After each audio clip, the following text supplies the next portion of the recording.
Hello और नमस्कार मित्रों, मैं हूं आपका दोस्त और होस्ट सोनू सिंह। हेलो मित्र के इस एपिसोड में एक बार फिर से आपका बहुत बहुत स्वागत है। हेलो मित्र के इस एपिसोड में आज के मेरे मेहमान हैं श्री चंद्रभूषण मिश्र कौशिक जी।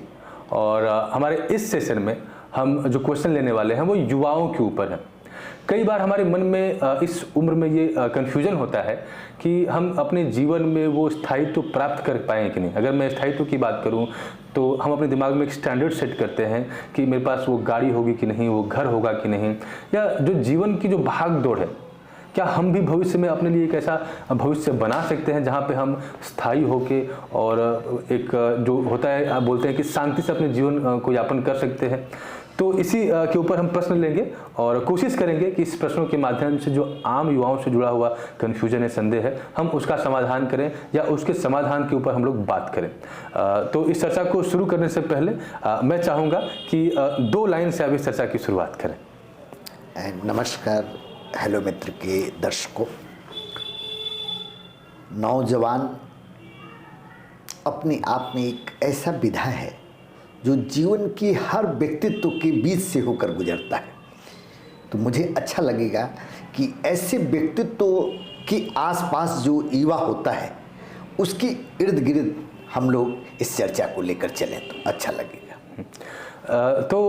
मेरा पहला प्रश्न ये है कि आप उम्र के एक पड़ाव में हैं और एक पड़ाव में मैं खड़ा हूँ, यानी हम दोनों के बीच में कह सकते हैं जो जीवन को देखने का जो नज़रिया है उसमें एक बड़ा डिफरेंस है।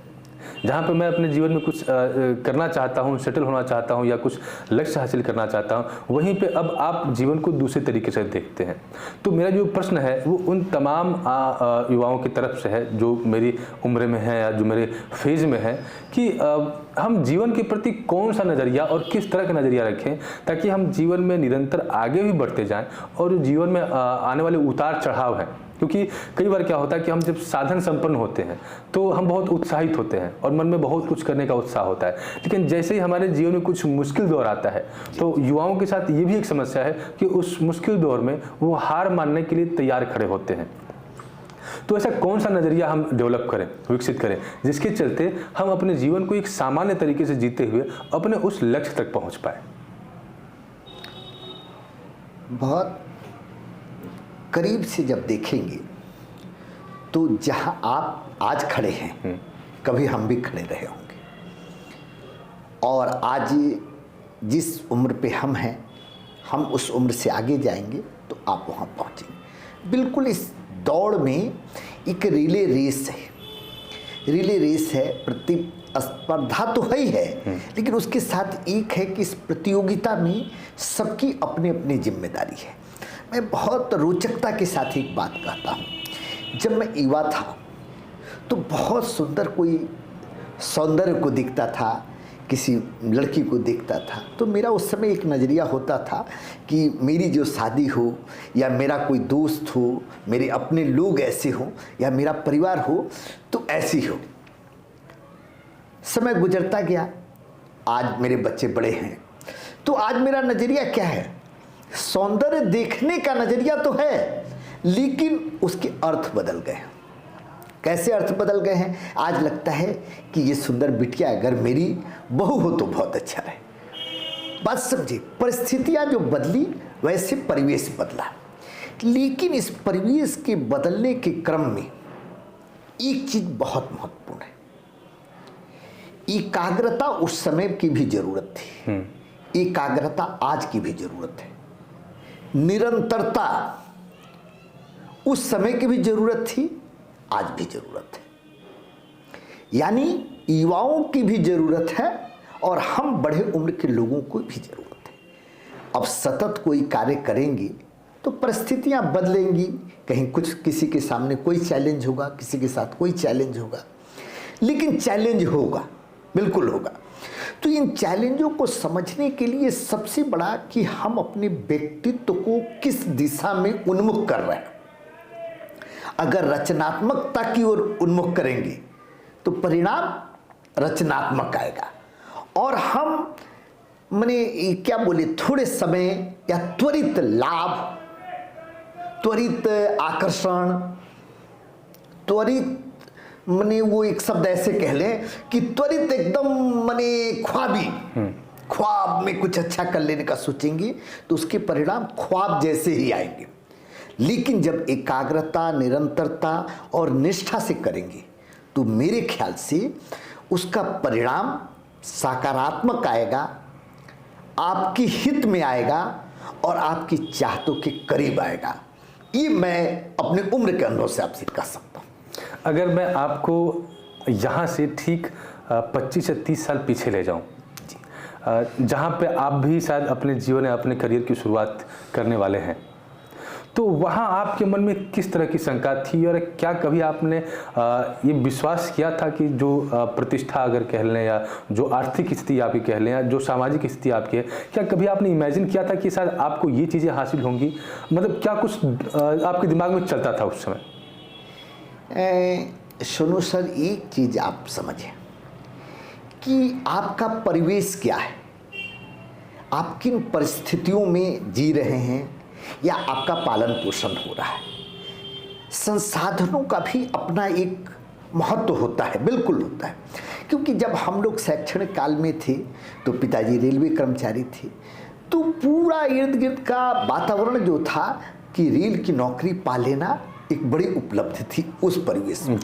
लेकिन मेरा चूंकि सामाजिक रुझान बढ़ता गया और मेरा सामाजिक लोगों से मिलना जुलना हो गया, संगठन के कई बड़े बड़े पदों के साथ काम करने का अवसर मिला, तो एक चीज़ लगा कि उसमें थोड़ा परिवेश बदला, तो लगा कि नौकरी से भी बेहतर उपलब्धियां हो सकती। अब हमारा परिवेश सामान्य था तो हम उस समय सामान्य वे में ही सोचते थे, लेकिन ऐसा नहीं है कि उसमें मेरी एक्टिविटी, मेरे सामाजिक चिंतन, हमारा पठन पाठन और हमारी कार्यशैली का कोई असर नहीं था। असर था, उस समय हम लोग सोचते थे कि कुछ अच्छा करेंगे तो इंजीनियर हो जाएंगे, बहुत अच्छा। उस समय MBA वगैरह ये सब होता नहीं, चलन में था। तो उस समय लगता था कि डॉक्टर, इंजीनियर बनना बहुत बड़ी बात है, वकील होना बड़ी बात है। तो उस समय इसके इर्द गिर्द ही परिवेश की ऊंचाई छूती थी। IAS PCS भी थोड़े लोग सोचते थे जो उपलब्धि जिनको इसके विषय में जानकारी थी प्रशासनिक क्षेत्र में, लेकिन सामान्यतः बहुत हम लोग का परिवेश वैसा नहीं था। लेकिन जब समाज में निकली तो लगा कि नहीं, ये तो बड़ी उपलब्धि है, इससे भी बड़ी उपलब्धि है। नौकरी क्या है, नौकरी से बढ़िया काम भी हो सकता है। हमारी योग्यता क्या है, उस योग्यता के हिसाब से हम काम करने लगे। तो निश्चित है कि मेरे परिवेश जीने का जो दौर था उसमें हमारा चिंतन जो था परिवेश के और परिवार के इर्द गिर्द था, संसाधनों के आसपास था।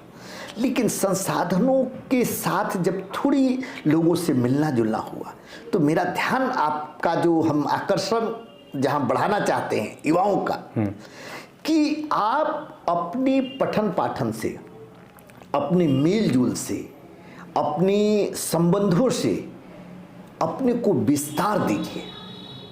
विस्तार देने से विचारों में एक विस्तारितता आ जाएगी, माने विकास का एक कई आयाम खड़े हो जाएंगे और आपके पास उसमें चुनने का एक विकल्प होगा। जो आपको सबसे सूटेबल लगेगा वो आप चुनेंगे। तो संभवतः वैसी स्थिति हम लोग के साथ भी आई, क्योंकि अपना विकल्पों का आयाम हम लोगों ने खड़ा किया, तो उसमें हम आज जो है इस दिशा में आए और इस कारण जो है पिताजी नौकरी में थे और हम व्यापार में आ गए। कभी आपके जीवन में कोई ऐसा दौर आया जहाँ पे आप जीवन में कुछ करना तो चाहते हैं लेकिन कन्फ्यूजन बहुत है, मतलब कैसे आगे बढ़ें, क्या करें, क्या भविष्य होगा, इसको लेके कहीं भी आपको निश्चितता नहीं दिखाई दे रही थी? कभी ऐसा कुछ दौर आया, कुछ घटनाएं आपको अगर याद हो? मेरे ख्याल से मेरा मानना है कि लगभगतः युवाओं के जीवन में ऐसी घटनाएं आती होंगी। हमारा एक सोच था, थोड़ा लेखन का अपना रुचि था, लिखता था मैं, उसमें पत्र पत्रिकाओं में छपने की एक लालसा थी। लेकिन घर में साहित्य के प्रति कोई रुचि किसी की नहीं थी, तो लोग बहुत समझते भी नहीं थे उस बात को, तो बहुत महत्व नहीं मिलता था। उसके बाद मैंने सोचा कि अपनी चर्चा बातचीत करने का जो रुचि है उसको लेकर के वकालत के क्षेत्र में जाया जाए। लेकिन उस समय ऐसा परिवेश नहीं बना कि हम उस क्षेत्र में जाएं, क्योंकि उसके कुछ मानक थे। वो मानक हमारी शैक्षणिक दृष्टिकोण से हम पूर्ण नहीं कर पाए। उसके बाद अब उसको अब ऐसा बोल लें कि एक ठहराव महसूस हुआ। एक समय लगा कि एक ठहराव जीवन में आ गया है, जो हम चाह रहे हैं वो हमसे हो नहीं पा रहा है। लेकिन उसके बाद फिर मन में एक ऊर्जा आई। ऊर्जा ये आई कि कुछ बेहतर करते हैं राष्ट्र समाज के साथ साथ अपने लिए, लेकिन कोई तय नहीं था कि इसका परिणाम क्या होगा। संभावनाओं पर आधारित जीवन चल पड़ा और वो कार्य करने के बीच में कुछ विकल्प दिखे और विकल्पों में वास्तव में एक संभावना, बड़ी संभावना सामने आ गई, जो जीवन का माने आधार बन गई और जो ज़्यादा अपने को उत्साहित कर दी, ऐसा कह सकते हैं। आप जीवन के प्रति बहुत आशावादी हैं या आपके विचार सकारात्मक होते हैं, कई लोग आपसे विचार विमर्श भी करते हैं, तो आप शुरू से जीवन के प्रति आशावादी हैं या पहले चीज़ें कुछ और हुआ करती थी, या आप भी तनाव लेते थे या आपके जीवन में भी तनाव था, लेकिन इस बीतते क्रम के साथ, इस समय के साथ आपने अपने अंदर ये चीज़ें विकसित की, क्या कारण है इसका?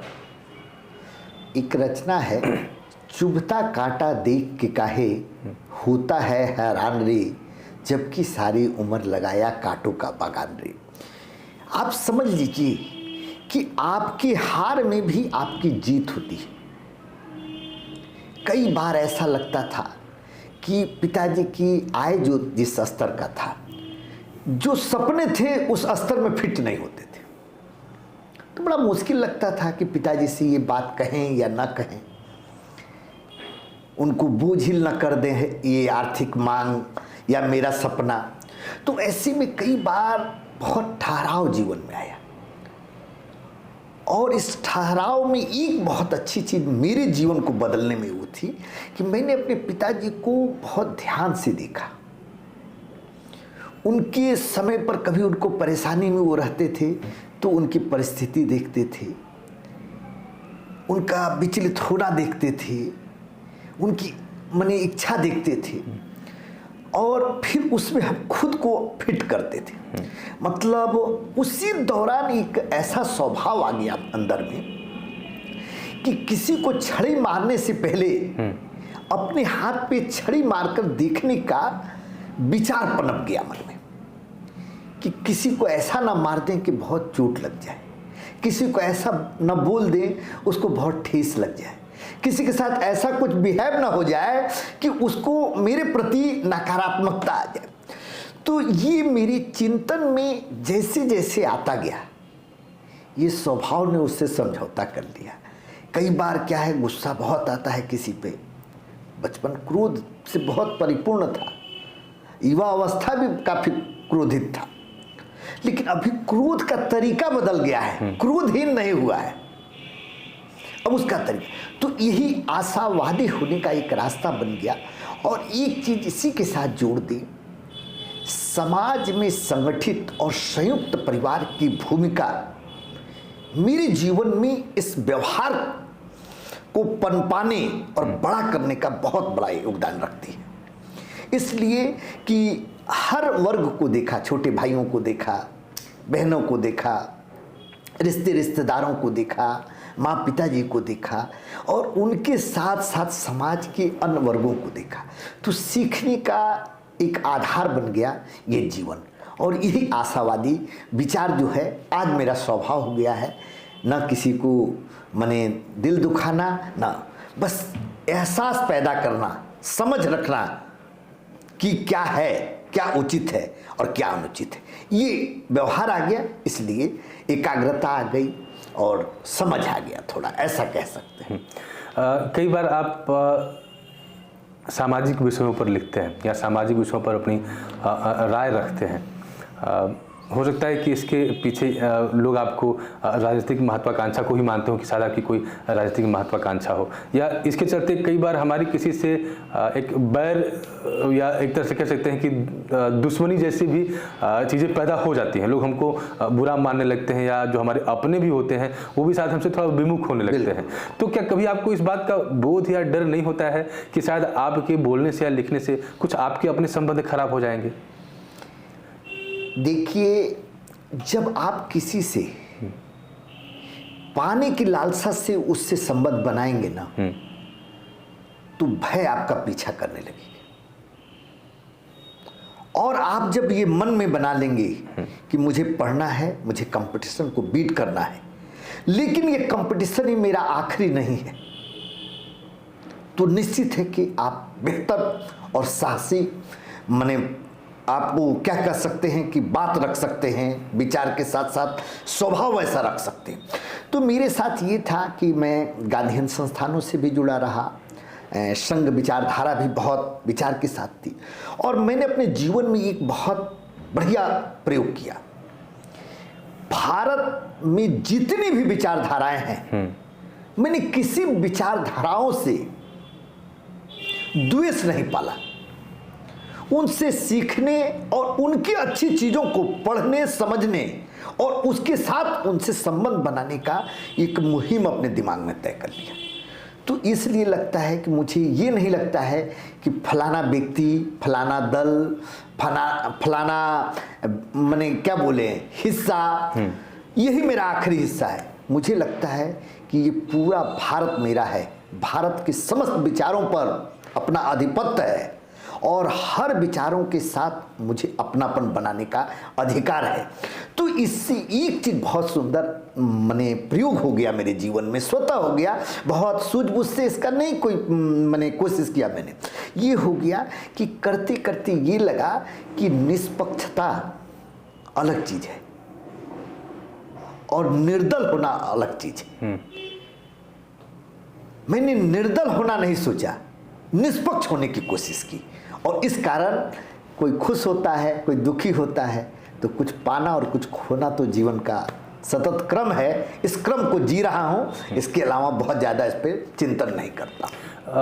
अगर हम आज के परिवेश की राजनीति को देखें तो जो युवा है उसके सामने, क्योंकि अगर हम राजनीति की बात करें तो राजनीति एक सेवा भाव है, जो भी इसमें क्षेत्र में आता है ऐसा माना जाता है कि नहीं वो आम जनता का सेवा करने के लिए यहाँ पे आया है, या उनके मन में सेवा भाव था इसलिए उस फील्ड को उन्होंने चुना।